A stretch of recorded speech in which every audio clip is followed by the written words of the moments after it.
કોઈ દિવસ ચિંતા ન કરતા. આપણા વડીલોમાં રાજુભાઈ છે અને વાસુદેવભાઈ છે અને યુવાઓમાં આપણા ઉપસ્થિત લાલબા મનોહરભાઈ છે. તો વિકાસ ચોક્કસ થશે. આપ એની ચિંતા કોઈ દિવસ ન કરતા.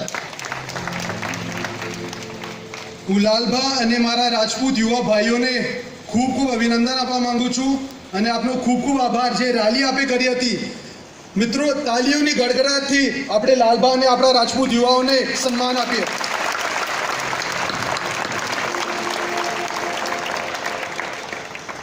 થોડા સમય પહેલા મેં ન્યૂઝ ચેનલને એ જ કીધું હતું કે તલવારના સમય ગયા છે અને પેનનો સમય આવી ગયો છે.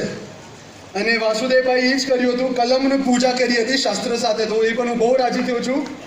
આપ સૌને એ જ વિનંતી છે ભાઈઓ કે અભ્યાસમાં ધ્યાન રાખો, સરકારી દફતરમાં જાઓ, સરકારી જોબ પ્રાપ્ત કરો. હું પહેલાં કહેતો હતો કે રાજાશાહી તો ગઈ, તો આપણે સરકારમાં આવવું પડશે. સરકારમાં આવશું, સમાજનો વિકાસ થશે. બીજી એક વાત મને કહેવી છે. બીજો એક મુદ્દો છે આપણા દેશમાં જેને